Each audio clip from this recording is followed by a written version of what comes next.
Quand on fait partie de l'équipe très proche d'un ministre, il y a toute une partie d'accompagnement psychologique.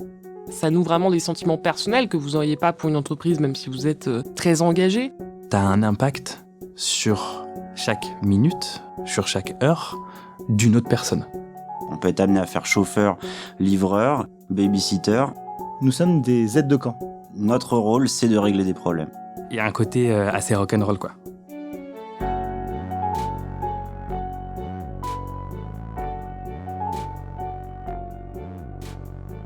Trop payés par nos impôts, trop puissants sans avoir été élus, symbole du népotisme ou de la technocratie, les collaborateurs politiques alimentent tous les fantasmes d'une opinion qui ne connaît au fond pas vraiment le rôle de celles et ceux qui assistent nos élus. Pendant 3 ans, j'en ai rencontré des dizaines. Et certains ont accepté de me raconter la réalité de leur vie, la vie de celles et ceux qui travaillent dans l'ombre des politiques. Je suis Mao Chaudouet-Delmas. Vous écoutez Les Ombres, un podcast de Slate.fr.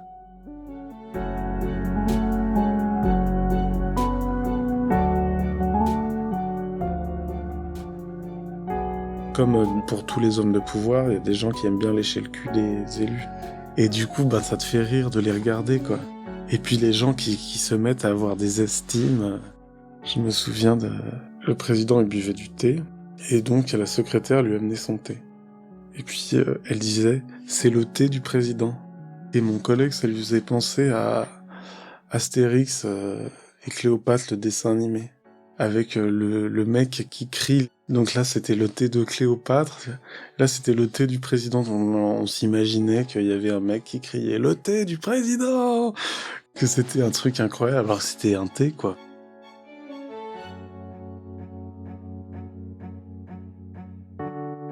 Être collaborateur d'une personnalité politique, c'est faire preuve d'une loyauté et d'une fidélité sans faille. Parfois jusqu'à l'excès et la perte de tout esprit critique, comme vient de le raconter Christophe, ancien conseiller d'un président de région. Les collaborateurs deviennent alors des courtisans. Quoi qu'il en soit, la première mission exigée est sans aucun doute de soutenir l'élu. Professionnellement, idéologiquement, physiquement, moralement. François a 30 ans, il a servi plusieurs personnalités politiques et a travaillé au sein du Parti socialiste avant de quitter ses fonctions fin 2020. Je pense que le métier de collaborateur politique, c'est à la fois épouser la personne pour qui tu travailles ou l'institution pour qui tu travailles, mais plus la personne, tout en gardant une forme d'esprit critique. C'est-à-dire que j'estime que l'homme politique crée, ou la femme ou l'homme politique, crée en fait son propre contenu, sa politique. Ils n'ont jamais eu besoin de nous pour, entre guillemets, devenir des personnalités politiques. En tout cas, s'ils ont eu besoin de nous, c'est que c'était pas peut-être des très bonnes personnalités politiques.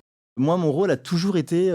c'est ce que disait le directeur de cabinet d'un maire pour qui j'ai travaillé. Nous sommes des aides de camp. On est là en fait pour l'aider, pour l'accompagner, pour le soutenir, parce que souvent l'homme ou la femme politique, ce qui est assez atypique, je ne pensais pas quand j'ai commencé ce métier, nous appelle souvent. Souvent pour parler de rien, et quelquefois pour parler de boulot. Mais voilà, on est surtout là pour les écouter, pour échanger avec eux. Et c'est toujours ce que j'ai dit aux gens avec qui j'ai travaillé, en tout cas que j'ai embauché avec moi. J'ai toujours, sachez qu'il y a la fiche de poste et il y a aussi ce que vous allez faire, qui est différent. Les gens pour qui j'ai travaillé savent que je suis quelqu'un de très loyal, de très légitimiste. Et ça, dans le milieu politique, c'est très, très, très important. À 23 ans, Mika a déjà participé à plusieurs campagnes électorales. Ce spécialiste des affaires publiques s'est illustré dans la communication politique et milite aujourd'hui pour l'Union de la gauche. Parce qu'en fait, tu travailles avec des gens, notamment, moi, je le vois un peu de manière fusionnelle. En fait, c'est rock'n'roll parce que moi, je me suis occupé de l'agenda de différents élus. Il y a des moments où même des fois, tu es en lien avec leurs compagnons et leurs compagnes parce qu'il faut que tu gères l'agenda de quand la personne rentre, de gérer des billets de train, beaucoup d'agendas, donc beaucoup de déplacements. Et en fait, tu gères quand même, je dis pas que tu gères la vie de quelqu'un, mais tu as un impact sur chaque minute, sur chaque heure d'une autre personne avec qui vous construisez en fait un moment de vie.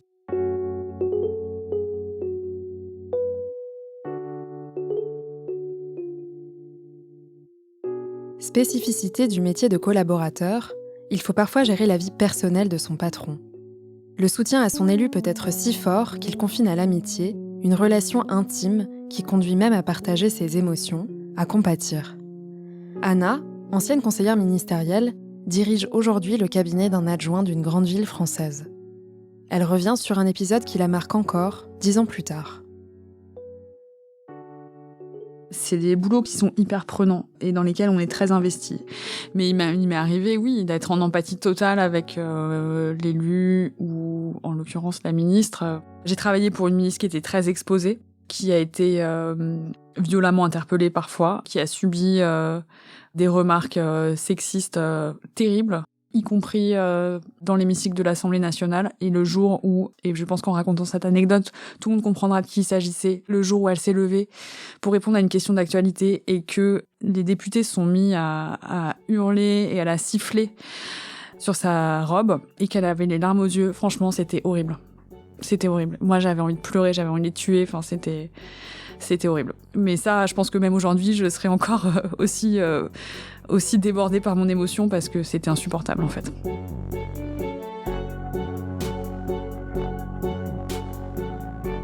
Les collaborateurs font preuve de loyauté et sont un soutien sans faille pour leurs élus.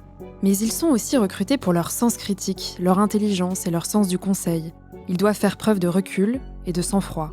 Alors comment ça se passe quand un collaborateur n'est pas d'accord avec son élu ?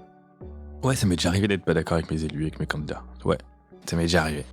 La question, ouais, c'est que tu travailles pour la réussite de ton élu, de ta candidate, de ton candidat, donc tu fermes ta gueule. Alors, tu fermes ta gueule. T'es là pour lui dire ce que tu penses. Ok, moi je pense que c'est pas bon, tu devrais faire comme ça, attention. Par contre, une fois qu'il a pris la décision, en fait, tu l'accompagnes et c'est aussi l'exigence de staff, quoi. T'es pas d'accord, mais c'est pas grave, tu le défends. Même des fois, tu le défends même auprès de tes potes. Parce que c'est l'image de la personne que tu vas renvoyer. En fait, quand tu travailles pour quelqu'un, il faut que tu aies conscience, mais vraiment, de manière puissante, que quand tu vas parler de la personne pour laquelle tu travailles, tu vas véhiculer une image. Et toi, en étant son collaborateur ou sa collaboratrice, c'est une image que tu dois préserver et protéger, quoi. Mais il te protège aussi, Alors, il peut bien sûr arriver des situations où on n'est pas d'accord avec son élu. C'est pas souvent, sinon il y a un problème. C'est-à-dire, si une situation comme ça se répète, il faut se poser des questions et ça veut dire qu'on n'est peut-être pas au bon endroit. Jonathan a derrière lui 15 ans de vie politique et de militantisme. Ancien conseiller ministériel, ancien salarié d'un parti et d'un conseil régional, il dirige désormais le cabinet d'un adjoint au maire d'une grande ville.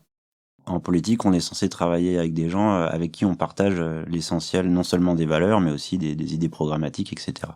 Mais il peut arriver effectivement qu'on ait un désaccord et dans ces cas-là, il faut savoir sa place. C'est pas nous qui avons été sur une liste, sur le bulletin de vote. Moi, à chaque fois que j'ai eu un désaccord avec un élu, j'ai eu un malin plaisir à mettre encore plus d'énergie finalement à défendre sa position. Je pense qu'il y a une forme d'éthique du métier de collaborateur d'élu qui fait qu'on doit ne jamais perdre de vue que c'est pas nous qui avons été élus et on se doit de... Pour moi, c'est très clair, cette question, elle n'est même pas en débat. C'est-à-dire, sauf cas de conscience, mais ça n'arrive pas normalement puisqu'on partage un socle de valeurs, mais on se doit de mettre en œuvre ces orientations. Donc moi, quand je suis pas d'accord, je fais quand même. Et je suis pas sûr qu'il y ait tant de traite que ça dans la politique. Après, moi, une fois, j'ai fait un choix professionnel qui m'interroge encore beaucoup aujourd'hui, où je me suis posé la question, est-ce que j'ai trahi ma famille politique? Est-ce que j'ai été loyal envers mon élu? Où était ma loyauté? Et il m'arrive encore de me poser la question, est-ce que j'ai trahi? Est-ce que j'ai été fidèle à ce que je pensais? Mais après, ouais, on fait des choix et on les assume. Mais je me sens pas traître, mais on peut quand même se poser la question sur les choix qu'on peut faire. Effectivement, on est parfois mis face à certaines contradictions. C'était dans une expérience ministérielle. Un jour, j'ai eu comme ça un sujet que je devais traiter et puis j'avais une ligne de désaccord très forte avec, à l'époque, c'était le directeur de cabinet du ministre. Étienne a 35 ans. Il fait des allers-retours entre l'enseignement et la politique depuis 15 ans. Il a été collaborateur auprès d'un président de région, d'un ministre et aujourd'hui auprès d'un maire. Je portais un dossier qui me tenait à cœur, et puis j'avais travaillé des mois dessus, j'avais réuni plein de monde, plein d'acteurs, pour faire en sorte qu'il y ait la concertation la plus honnête possible, ce qui aurait permis derrière d'arriver à une forme de consensus. Ce qui me semblait être en fait mon boulot, quoi. Et puis la meilleure façon de faire de la politique. Et le directeur de cabinet avait une autre vision qui ne tenait pas du tout compte de ce qu'on avait pu recueillir comme avis extérieur. Il voulait défendre une ligne qui était la sienne, et passer en force. Et moi, ça me semblait antidémocratique, ça me semblait même être nuisible pour notre action commune, collective, et qu'il fallait qu'on soit à la hauteur. Eh bien, le directeur de cabinet à l'époque m'avait dit « Écoute, si t'es pas content, tu prends la porte. Parce que c'est moi qui décide. » Et là, j'ai eu un dilemme. C'était soit je pars, soit je ravale ma fierté. C'est toujours un moment difficile à passer parce que on aimerait que les choses se passent de manière moins brutale, qu'elles se passent de manière plus délibérative, démocratique, bienveillante. Mais c'est souvent l'inverse, quoi. Le milieu politique est assez cruel pour ça.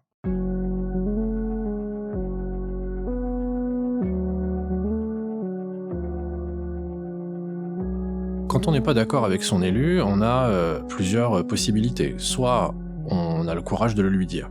Là, ça dépendra de la personnalité de son élu.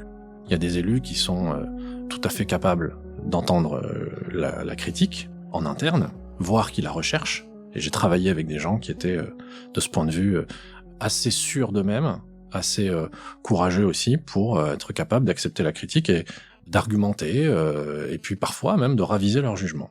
Il y a d'autres élus qui sont plus hermétiques à la critique.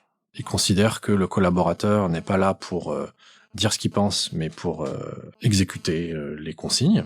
Et donc, on a des personnalités qui sont plus dans un rapport hiérarchique, strict. Donc, je dirais que ça dépend vraiment des personnes, quoi. Là, on a affaire à de l'humain. Il n'y a pas de règle générale qui puisse valoir. J'ai, pour ma part, un peu de mal avec les personnes qui n'acceptent absolument pas la critique. C'est un tort, ça m'a coûté parfois, mais en général, je l'ouvre et je dis ce que j'en pense. Et donc, ça peut créer du conflit, quoi. Si je veux bien faire mon travail, il faut que je torde un peu ma tendance spontanée à vouloir défendre mes convictions, ce en quoi je crois, à tout prix, et accepter que parfois ça se passe pas comme j'en ai envie. Alors ça coûte, parce que, pour donner un exemple très concret, en ce moment, on a des polémiques à n'en plus finir sur les questions identitaires, les racistes qui ont pignon sur rue et qui se lâchent dans les médias. Ma tendance spontanée, c'est évidemment de demander à l'élu de référence avec laquelle je travaille, qui a une visibilité médiatique très forte, ma tendance, c'est de lui demander d'intervenir là-dessus, de s'engager très fortement pour taper sur Zemmour, sur Le Pen, sur les autres, etc. Je suis outré quand il y a des polémiques. Récemment, il y a eu une vidéo là de Zemmour avec une femme voilée. Évidemment, ça me donne tellement envie de vomir que j'aimerais qu'elle se lève et qu'elle dise « c'est pas possible, c'est insupportable », etc. Mais je comprends que s'il ne souhaite pas le faire, c'est pas que ça les dégoûte pas, c'est pas qu'il ne condamne pas, évidemment, c'est que il considère que tactiquement ce n'est pas opportun. Je dois accepter que leur stratégie politique pour porter leur message ne passe pas forcément par le fait d'entrer dans l'arène en permanence, de se laisser dicter l'agenda médiatique par Éric Zemmour, et qu'ils essaient de porter d'autres sujets. Donc ça contrarie ma tendance spontanée, mais je me dis aussi que je comprends pourquoi ils le font. Et donc j'ai beau ne pas être d'accord, parce que j'aimerais qu'ils y aillent un peu plus, j'accepte quand même qu'ils choisissent autre chose.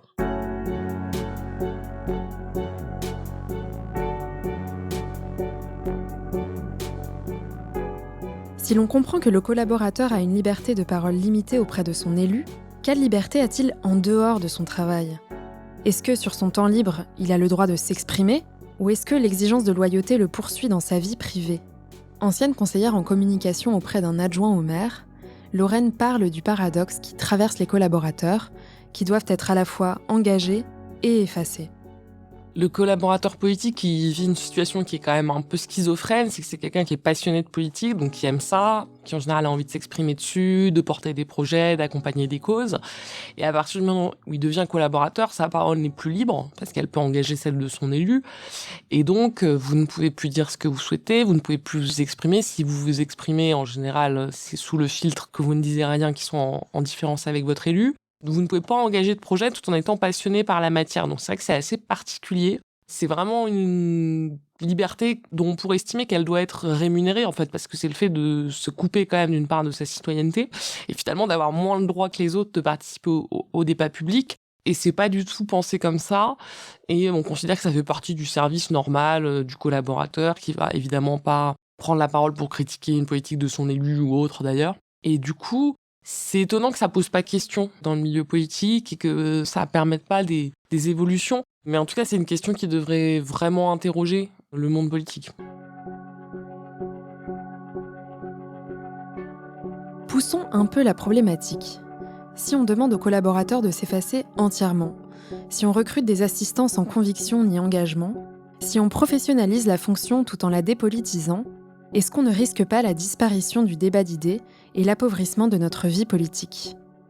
Esther, ancienne chef de cabinet d'un adjoint au maire d'une grande ville française, évoque cette dérive dans les profils des collaborateurs et ses conséquences pour la vitalité de notre démocratie. Le profil du collaborateur qui a juste envie d'être collaborateur pour être collaborateur, qui aime bien la fonction publique et qui fait des sauts de puce et tout, c'est un truc que j'ai plus de mal à comprendre, quoi. Parce que, et en même temps, c'est envisageable, ça veut dire que ça peut être des gens qui aiment bien le service public, qui aiment bien l'idée des politiques publiques et qui, du coup, vont se balader, vont explorer des sujets, ont besoin d'évoluer et pourquoi pas. Mais moi, à titre perso, je pourrais pas m'empêcher d'avoir une lecture peut-être un peu dure de des profils un peu qui aiment juste bien une certaine idée du pouvoir et du prestige qui peut être associé à ces fonctions-là, quitte à être parfois dans un exercice de compromission totale sur le plan des convictions profondes, quoi. C'est-à-dire que moi, par exemple, j'aurais pas été capable, et c'est aussi une question qui s'est posée quand quand j'ai décidé de partir, je me suis dit, c'est une chose de bosser sur des sujets de conditions animales, par exemple, dans un ministère. Mais pour quel ministre, pour quel président ? C'est-à-dire, je construis un plan de carrière, mais en fait, je suis dépendante d'élections, je sais pas ce qui va se passer. Donc moi, je peux pas dire, ça me va, quoi qu'il en soit, de bosser dans un cabinet politique pour un ministre dont je connaîtrais à l'avance ni l'identité, ni donc a fortiori les convictions, les trucs. Et donc bosser en cabinet politique pour bosser en cabinet politique, au mépris parfois de ses propres convictions, je trouve pas ça particulièrement noble comme exercice et je comprends pas trop en réalité. Quand on demande à un collaborateur politique dans un cabinet politique d'avoir une approche politique versus des services qui ne sont pas politiques, en même temps, ce qu'il faut noter, c'est que statistiquement, la plupart aujourd'hui des collaborateurs dans les cabinets politiques ne sont pas encartés. Alors qu'il y a 10 ans, ils l'étaient tous. C'est un peu bizarre comme phénomène, quoi.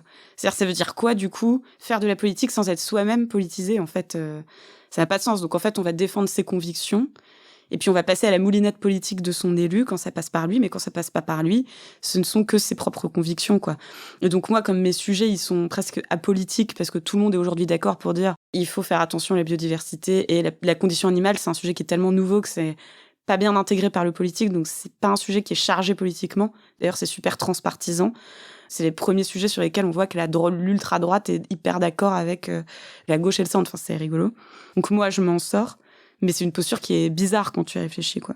Et ce déclin, qui est un truc qui se voit statistiquement, et qu'on voit parce que quand on discute, il y a un master de la Sorbonne qui est dédié littéralement à la formation de collaborateurs, en fait. Et les promos d'il y a 15 ans, ils étaient tous encartés, et aujourd'hui, ils sont plus encartés. Je trouve ça marrant comme phénomène, quoi. Enfin, ça interroge, quoi. Je pense qu'il y a une évolution, moi, dans les manières dont se jouent les campagnes électorales aujourd'hui.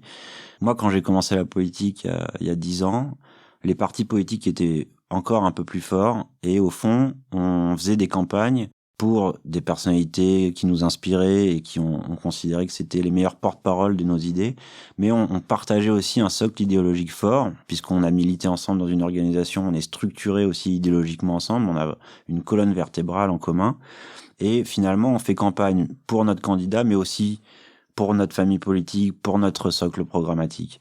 Aujourd'hui, moi, mon sentiment, mais c'est peut-être un sentiment de vieux con ou qui pense que c'était mieux avant, parce que je vieillis, mais c'est que avec l'affaiblissement des structures collectives, type syndicats, partis politiques, on est sur une part plus importante donnée aux incarnations et aux personnalités.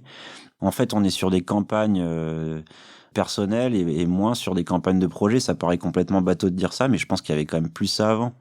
Moi, j'étais plus facilement capable, je pense avant, que les jeunes d'aujourd'hui, de faire campagne pour des gens, même avec des gens pour lesquels j'avais pas d'admiration ou avec qui je partageais pas tout, parce que je savais qu'on était dans un grand bateau. Aujourd'hui, on est tous, c'est que des mecs sur des jet skis qui vont très vite, mais qui sont tout seuls.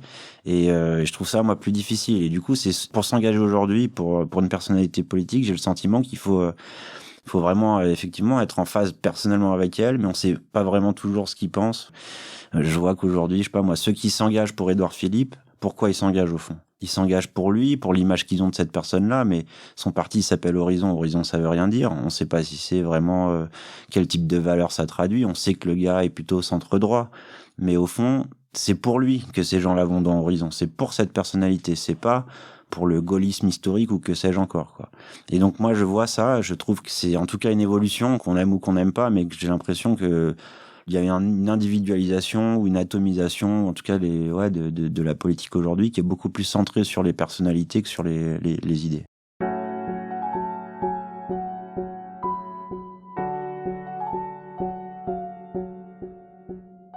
C'est à se demander, même, si les collaborateurs ne sont pas une espèce en voie de disparition. Louis, haut fonctionnaire, pose la question de la nécessité des conseillers politiques. Je pense que les responsables politiques ont besoin d'être accompagnés techniquement, juridiquement, etc. dans leur prise de décision, c'est nécessaire. Savoir ensuite s'ils ont besoin de professionnels directement à leurs mains pour être éclairés de la sorte, c'est pas sûr. Bien souvent, les responsables politiques sont dans des organisations où ils peuvent déjà s'appuyer sur des fonctionnaires qui ne font pas partie de leur cabinet ou de leur équipe rapprochée. Sans doute d'ailleurs, d'une certaine manière, que la prolifération des cabinets ministériels, des cabinets autour d'élus, etc., sont un symptôme aussi du dépérissement de la politique. En Allemagne, je suis pas spécialiste de l'Allemagne, mais de ce que je comprends, les cabinets, par exemple autour des responsables gouvernementaux ou au niveau des Länder, sont beaucoup moins charpentés et pléthoriques qu'en France. Donc, si la question est de savoir, faut-il des personnes capables de satisfaire le besoin de technicité inhérent à toute décision publique, politique que va prendre un responsable, est-ce que ce besoin-là, il existe? Évidemment. Ensuite, qui doit le satisfaire? Est-ce que ce besoin de technicité, il incombe à des fonctionnaires de toute administration, je sais pas moi, parlementaire, exécutive, nationale, européenne, de le satisfaire, ou à une équipe rapprochée, très rapprochée, qui peut avoir ses connaissances techniques, mais qui a priori aura la spécificité d'être en ligne politiquement avec la personnalité qu'on sert? Est-ce qu'il existe ce besoin-là d'entourage autour des personnalités politiques? Oui, je pense que oui. C'est clair, il y a ce double besoin-là. Ensuite, il faut voir comment tout ça se met en musique.